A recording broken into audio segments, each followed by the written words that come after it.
Toute ma vie, j'ai redouté ce moment-là. Maman, t'es la personne la plus précieuse de ma vie. Tu connais mes forces, mes faiblesses, t'es ma motivation et mon exemple. Rien de penser au fait que tu puisses être triste, ça me foutait les larmes aux yeux. Alors imaginer ton départ, c'est impossible. Pourtant, toi qui regardes, si tu suis mes vidéos depuis quelques temps, t'as remarqué que j'étais un peu moins présent, un peu moins personnel sur les vidéos. Et pour cause, le mois passé, la vie m'a confronté à ce que je pensais inimaginable. Ma maman est partie. Je pense qu'il n'y a aucun mot assez fort pour exprimer la profondeur de ma tristesse. C'est l'une des épreuves les plus compliquées auxquelles on va tous faire face, et pourtant, on n'apprend nulle part à nous y préparer, à la vivre ou à s'en remettre. Parler de la mort avec ses parents, c'est toujours insultant, trop sensible, et on finit toujours par éviter le sujet. Alors le jour J, quand ça arrive, on se retrouve seul, et on n'a pas de mode d'emploi. Donc cette vidéo, je l'ai fait un peu pour ça. J'ai besoin de le documenter, ça me fait du bien, et qui sait, ça pourrait même améliorer votre relation avec vos parents. En tout cas, je le souhaite. Aujourd'hui, je suis à Séoul, et ça fait à peu près 2 mois que ça s'est passé. Mais avant de vous faire le topo de comment je me sens, comment je vis les choses, j'aimerais mettre un petit peu plus de contexte sur tout ça, et revenir 8 mois en arrière.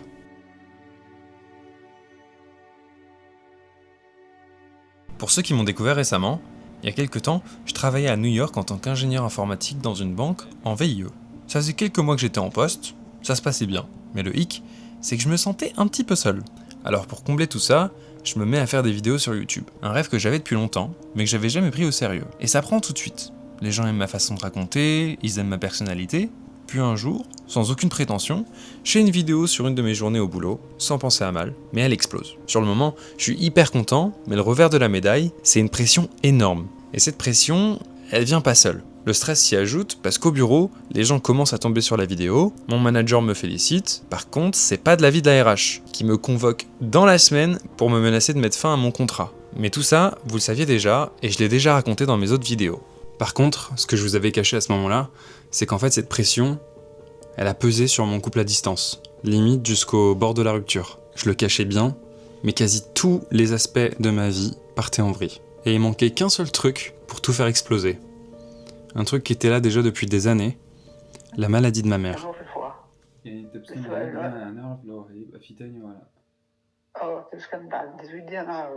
Diagnostiqué d'un cancer du sein quelques temps plus tôt, au début c'était catastrophique, on imagine forcément le pire, mais au fil du temps, les médecins nous rassurent, les tumeurs réagissent bien au traitement. Et le truc avec ces maladies lentes et silencieuses, c'est qu'on s'y habitue. Elles prennent de la place petit à petit, sans qu'on s'en aperçoive, alors qu'en secret, jour par jour, il étend de plus en plus sa présence. Et c'est au moment où on le désire le moins qu'il ressurgit. Je suis pas là pour effrayer votre maman, mais je ne peux décemment pas lui dire tout va bien. Elle a le foie qui est très touché, elle a une maladie qui a une espèce de tournant qui est devenue très agressive. Vous pouvez voir comment ça se goupille les semaines qui viennent, parce que comme elle viendra toutes les semaines en hôpital de jour, Oui. elle sera vue par l'un de nous. Donc vous avez un peu de marge, un petit peu, mais le foie est très malade, voilà. Tous les rêves que j'avais de la faire voyager avec moi se sont évaporés d'un coup. Les plus tard n'existent plus. J'ai été trop lent. J'étais tellement omnibulé par l'idée de m'en sortir et lui montrer mon amour un jour, que j'ai oublié de lui montrer ma présence au quotidien.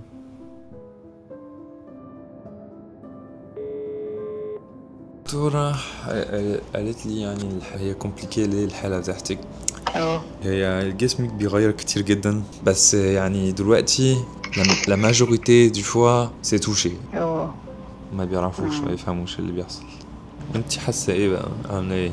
هعمل ايه يعني؟ خلاص هعمل ايه؟ كل حاجه بتيجي ربنا، واحنا الكل يتغير مره واحده. هعمل ايه؟ واحد مش بايده حاجه. ربنا بس يطول عمره شويه كده وابقى كويسه فيهم. انت عايز في رومي ان شاء الله. انا بدعي لك كل يوم انت واخواتك في الفجر يعني. يا رب يكون يعني مكتوب لنا ان اشوفك يعني ان شاء الله. يا رب يكون مكتوب اشوفك.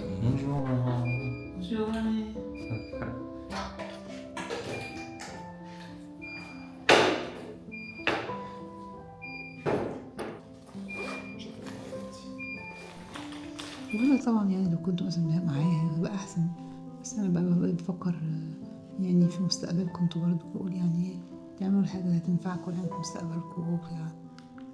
أكيد لما كنتوا تبقوا جنبي تبقى أحسن بكتير. بس يعني هقول يعني أهم حاجة ربنا يوفقكم وتعملوا مستقبلكم وتعملوا كل اللي انتوا نفسكم فيه. زعلان ليه يا بنت؟ Comment on fait pour vivre la plus belle expérience de sa vie quand la personne qu'on aime le plus vit la pire phase de la sienne? Je ressentais deux émotions puissantes et diamétralement opposées. Est-ce que je devrais tout abandonner pour être auprès des miens? Ou au contraire, est-ce que je devrais montrer que j'avance, que je construis ma vie pour qu'elle soit fière et rassurée?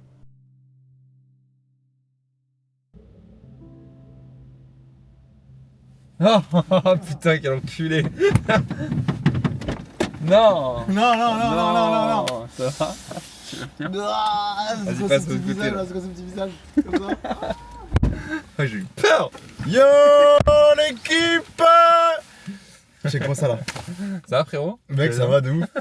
Toujours en retard, je crois que c'est la chambre qui est maudite. C'est pas moi. Ça prend ton énergie. Il y a J'ai un truc. rien à voir avec ce retard. Tu sais qu'il y a des bails de magnétiseurs et tout qui peuvent te régler ça. Ah bah gros, mais je crois déjà qu'il faut un bail d'insectiseur là. Parce qu'il faut, Il y a encore les fourmis? Il y a encore les fourmis. Ouais.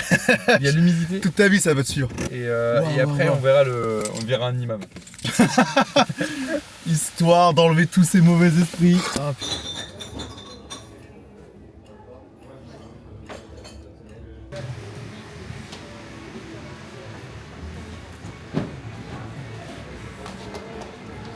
Alors ça donne quoi? C'était lisse. Je suis bien là, je suis concours mec, pendant que tu fais du sport, je suis bien.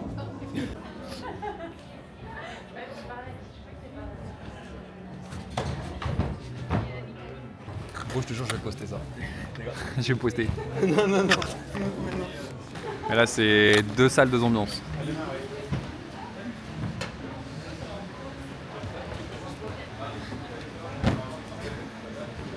Oh, c'est flopesque, hein. Toujours en énormément. Regarde. Des rillettes de poulet, si possible, en vrai, ce serait cool. Bah ouais. Oh putain, le tarot. C'est vraiment les tarots de Paname, hein. C'est chaud. C'est quoi son là? Non mais attends, mais prends les trucs pas chers toi. Tu prends des marques de...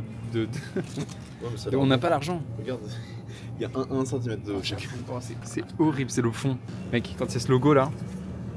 Donc... Là mec, j'ai un fromage frais au saumon fumé sauvage, mec, c'est extraordinaire. Oui ça. mais T'as déjà attends, goûté ce produit? alors T'as que goûté ce si tu produit? regardes au sol, Au sol. Ouais, ça c'est énervant ça. Ça, c'est énervant. C'est énervant. C'est énervant ça. C'est énervant de se baisser. On peut juste faire les courses ça, debout attends, et éviter de se baisser à chaque fois. On est fatigués nous les pauvres. Donne En pas vrai, envie, vas-y, ça. vas-y. T'es voilà, Ok, t'es vas-y, fanatique. prends Je ça. connais, je connais mon Vas-y. J. Ok, on prend ça, mais par contre, on prend pas ça. On prend un fromage industriel. On prend pas ça, c'est trop cher. C'est 4,25€. Je vois ce que tu veux Pour dire. 1 cm de. Non. Je suis Un pas dans centimètre de celle-là. matière. Donc le tartare, le poulet carrément. C'est quoi ces dessins là? Attends, On est dans One Piece ou quoi? vraiment. Ah les chips. Ah Monster Munch. Il y a 3D et Monster Munch. Enfin ou alors je prends 3D. Parce qu'en vrai Monster Munch et 3D ça se ressemble. Alors, tu ne vas jamais t'attendre au poids que ça fait. Vas-y, sous-pèse. Mais gros mais attends mais what the fuck? Ça fait combien de grammes? Il y a 13 grammes. C'est combien? C'est étonnant. 2,39 mec pour 20 grammes. 20 grammes. C'est une feuille. Regarde gros ça tombe même pas. De retour à New York, j'attends toujours la décision finale du boulot. Et ça fait maintenant presque 3 mois. Le doute plane, et plus le temps passe, plus je m'isole dans les vidéos, quitte à en négliger ma santé, à finir mes nuits à 7h du matin pour monter mes vidéos et les sortir à l'heure. Sauf qu'en vrai, je me sens mal, et je finis par être sous antidépresseur. Puis un jour, je reçois la nouvelle. La boîte décide finalement de me reprendre. La raison invoquée pour me virer était jugée insuffisante. Entre-temps, quelque chose a basculé. Je suis démotivé, et je pense plus qu'à une chose. New York ou pas, c'est de Paris dont j'ai besoin, profiter de ma famille, de mes amis. Je suis pas fait pour être dans un environnement toxique, travailler dans une entreprise qui traite les gens comme ça, et pas à ce moment-là. Et en plus, mon projet YouTube commençait déjà à me faire vivre, comme quoi, parfois les timings sont vraiment bien tombés. Je peux à la fois préparer mon visa pour la prochaine destination, et passer plusieurs mois auprès des miens pour les moments importants. Je retape ma chambre avec vous, à ce moment-là je vous avais dit que c'était pour m'aménager un petit cocon, mais c'était pas vrai, c'était pour elle, pour qu'elle ait un endroit où se reposer entre les allers-retours à l'hôpital. Tout se passait bien, Mais encore une fois, le problème avec les maladies lentes, c'est qu'on ne peut jamais savoir quand est-ce que ça peut arriver. Dans 1 mois, dans 2 ans, dans 5 ans, et on peut pas bloquer sa vie pendant tout ce laps de temps. Donc heureusement, elle était bien entourée et bien suivie, et moi j'avais besoin de prendre l'air. J'enchaînais tout depuis des mois, donc aller à Séoul pour rejoindre ma copine, ça m'a fait le plus grand bien. Elle m'accueille dans son studio le temps de rechercher un appartement, mais la situation qui devait durer 2 semaines s'est prolongée en 1 mois, 2 mois. Et entre-temps, pour éviter de trop mettre mon couple au centre de mes vidéos, celles-ci elles deviennent moins personnelles. Entre-temps, je me suis fait une petite routine, je me suis fait des amis, les choses se passaient bien, même si je savais que la maladie planait toujours, qu'un jour, ça allait forcément arriver. Alors je continuais d'appeler ma mère souvent, et j'avais prévu de rentrer très fréquemment. Puis un soir, vers 23h30, devant la télé, mon téléphone sonne. C'est le médecin au bout du fil. Tout est allé très vite. Les tumeurs sont devenues extrêmement agressives. Le verdict tombe, plus aucun médicament ne peut lui être administré. À moins d'un miracle, les chances de survie sont quasi nulles. Elle rentre en soins palliatifs. On me dit que maintenant, c'est une question de semaines, de jours, potentiellement d'heures. Donc là, ça s'enclenche très vite dans ma tête. Je cherche un vol pour Paris. Je fonce à l'hôpital. Je passe le maximum de temps que je peux avec elle. Parle, on échange jour et nuit, tant qu'on peut encore. Je dors très peu. Ses désirs redeviennent primaires. Dans les moments de plus grande faiblesse, il reste pas grand-chose, autre que la famille, l'amour, les croyances. J'essaie de lui redonner goût à des petits plaisirs, de lui faire remonter des souvenirs. En parallèle, faut quand même préparer les papiers. Puis j'en profite pour enregistrer des choses. Ses derniers mots, ses derniers battements de cœur, nos derniers moments. تحس بيا؟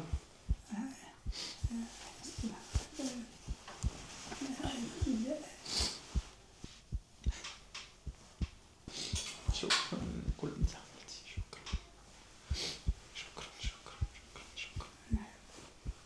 أحسن أم والله، أحسن أم.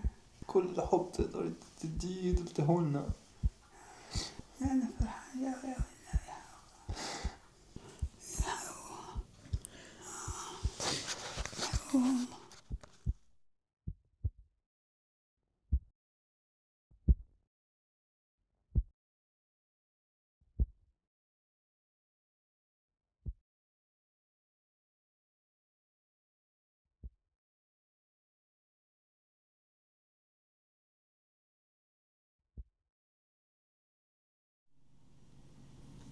يا أمي، رحتي مع أول النور الفجر، كأن ربنا ندهلك قبل ما الدنيا تصحى، وعرفت إن أصعب حاجة مش إني أفعلك، أصعب حاجة إن أتعلم أعيش من غيرك.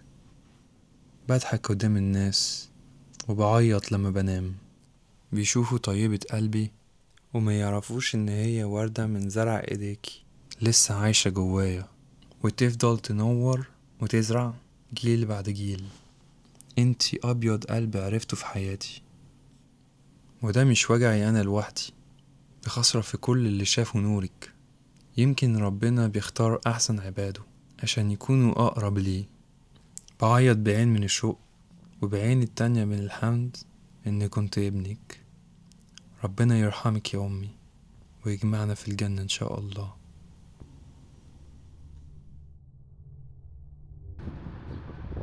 Quelques jours après, j'ai enfin pu prendre un peu de temps pour moi.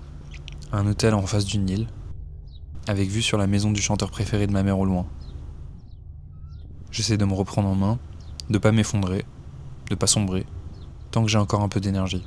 Je voulais profiter de ce retour pour lui filmer un hommage, mais je me rends compte que je suis paralysé, dans un vrai brouillard créatif, incapable de faire quoi que ce soit.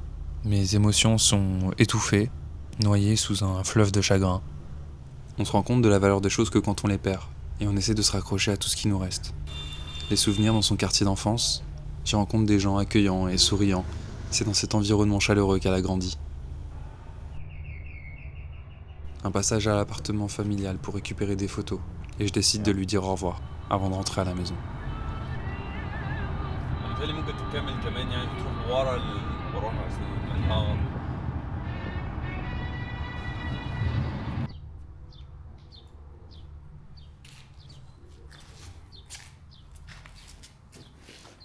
بسم الله الرحمن الرحيم الرحمن علم القرآن خلق الإنسان علمه البيان والشمس والقمر بحسبان والنجم والشجر يسجدان والسماء رفعها ووضع الميزان ألا تطغوا في الميزان.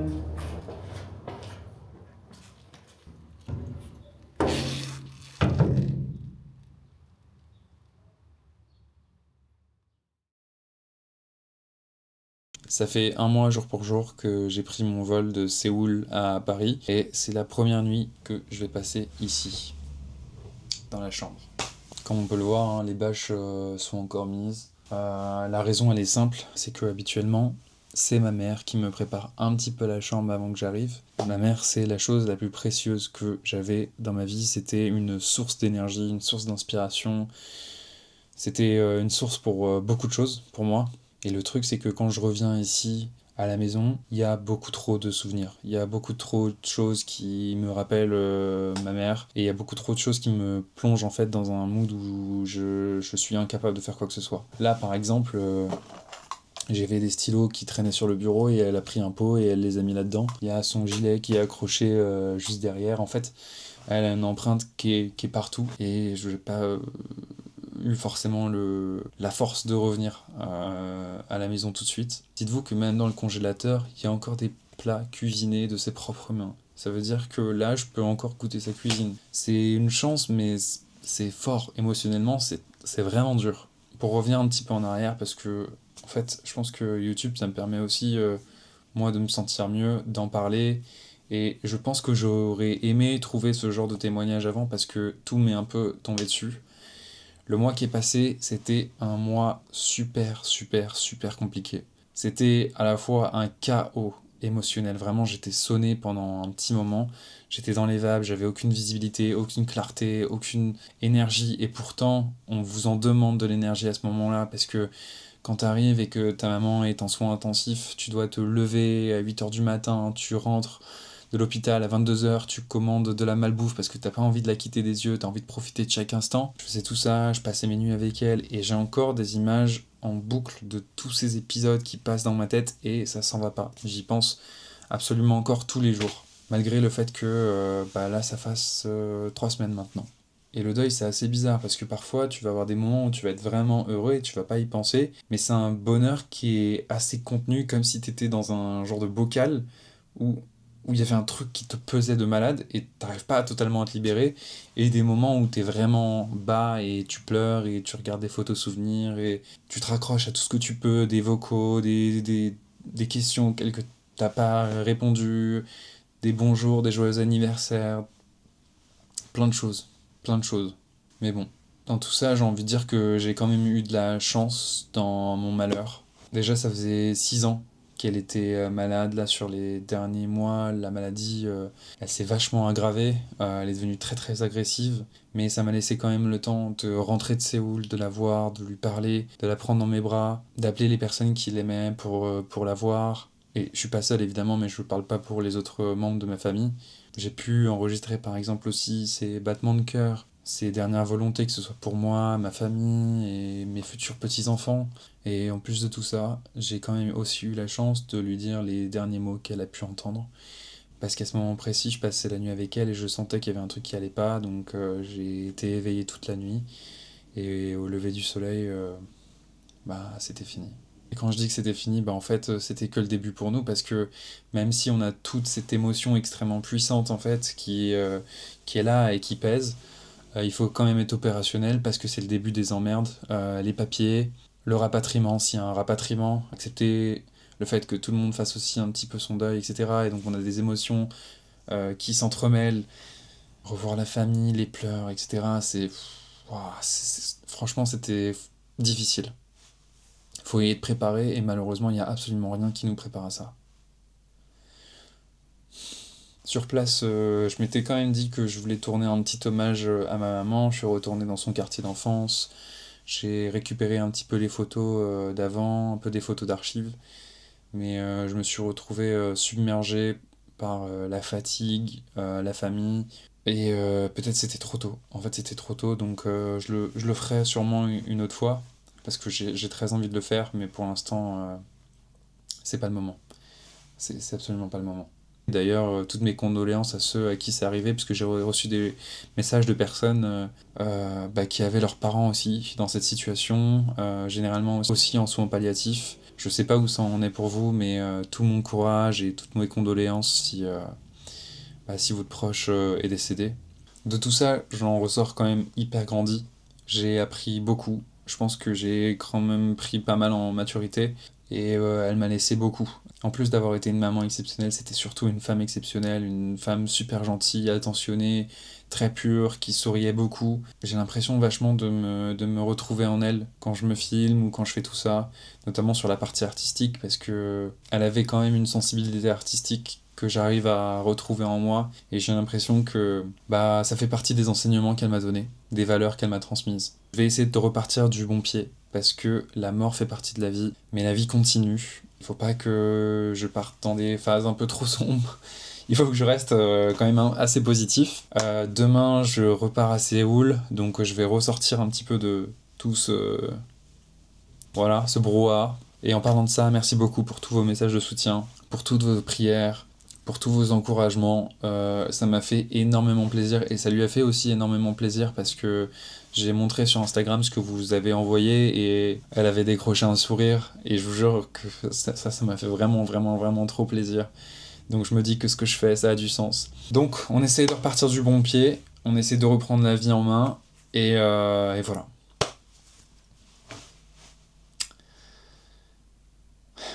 C'est la vie. Faut apprendre à vivre avec maintenant.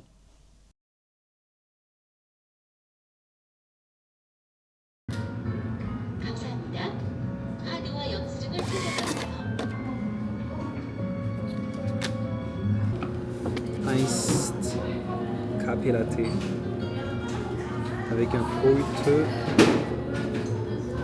ouyong, ça veut dire milk, change. En revenant, le brouillard créatif dont je parlais, il est resté pendant un long moment. Je me suis mis à travailler dans le café de mon ami, parce que ça m'aidait de pas faire des tâches qui étaient créatives, mais juste, de faire des choses machinalement. Ça m'occupait, ça m'aidait à ne pas penser à certaines choses, et ouais, ça me faisait du bien en quelque sorte.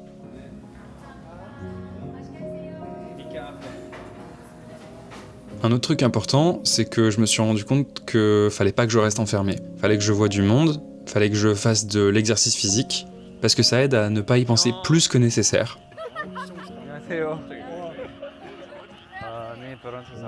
But I'm super bad.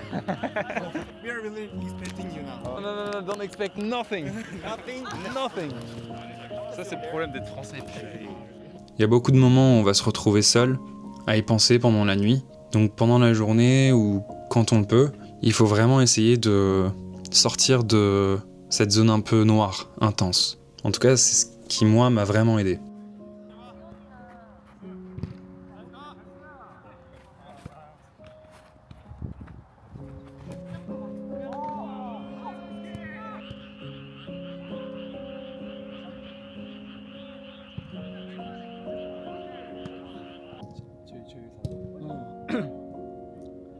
한 1년 하고 때려친 다음에 저기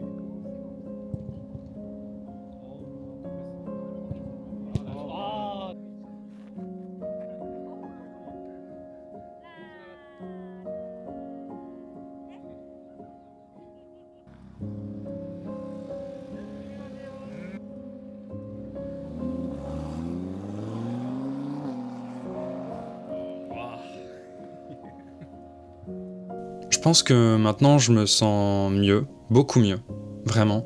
Je suis peut-être apte à reprendre un petit peu les vlogs.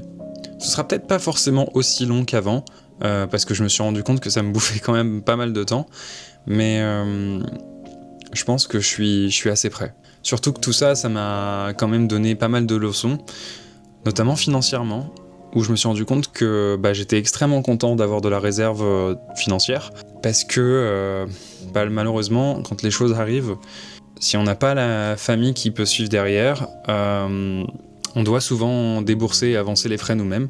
Donc À ce moment-là, j'étais bien content et ça m'a fait réaliser que potentiellement, en fait, le budget que je m'étais fixé pour l'appartement était un poil trop élevé. Donc j'ai baissé un petit peu. Et d'ailleurs, bonne nouvelle, j'ai réussi à trouver un appartement.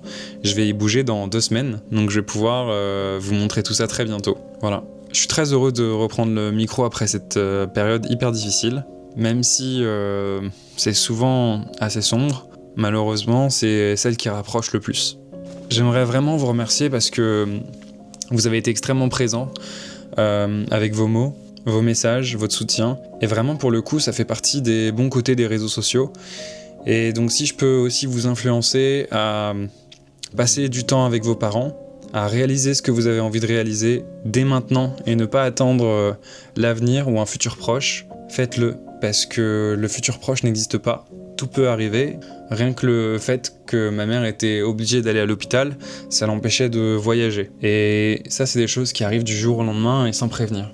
Merci aussi pour vos donations, parce que comme je vous l'avais dit dans la vidéo, YouTube c'est ma source principale de revenus. Et pendant ce temps-là, j'ai pas de congé payé, j'ai rien, et je suis seul à soutenir ma propre situation financière. C'est le choix que j'ai fait, donc forcément quand ça me tombe dessus, c'est pas forcément top, mais voilà, ça m'empêche pas de vous remercier, parce que franchement, vous m'avez aidé. Une dernière chose avant de clore la vidéo, c'est que je me rends compte que souvent la vie est bien faite, et que les timings sont bien tombés. Même si franchement j'ai eu des montagnes russes entre me faire virer, le couple qui bat de l'aile, puis ensuite me reprendre, tomber quasiment dans la dépression, YouTube qui marche bien, et ensuite tous les vols, les trucs, les machins, je m'estime hyper heureux des timings parce que je me dis que tout est bien tombé et que j'ai pu passer un maximum de temps avec ma maman avant de lui dire au revoir. Encore une fois, il faut faire confiance à la vie et voilà. Et quelque part, je suis quand même heureux pour elle parce que ça faisait un moment qu'elle se battait contre la maladie et elle en souffrait beaucoup. Maintenant, comme on dit, il n'y a pas de maladie au paradis. Et j'aimerais terminer par une phrase que l'un d'entre vous m'a dite et qui m'a vraiment aidé à me sentir beaucoup mieux. C'est que c'est pas un adieu, c'est un au revoir, à bientôt. C'est à mon tour de faire ma vie, de continuer mes projets, de me faire des amis, de prendre de l'âge, de pourquoi pas avoir des enfants. Et ensuite, on se retrouvera. Merci d'avoir regardé cette vidéo. Si vous en avez l'envie, n'hésitez pas à prier pour ma mère. C'est la seule chose qui peut l'atteindre maintenant. Et voilà, qu'elle repose en paix. Je vous dis à la semaine prochaine. Et on va essayer de garder le sourire. On va essayer de reprendre tout ça. Vous et moi. À plus.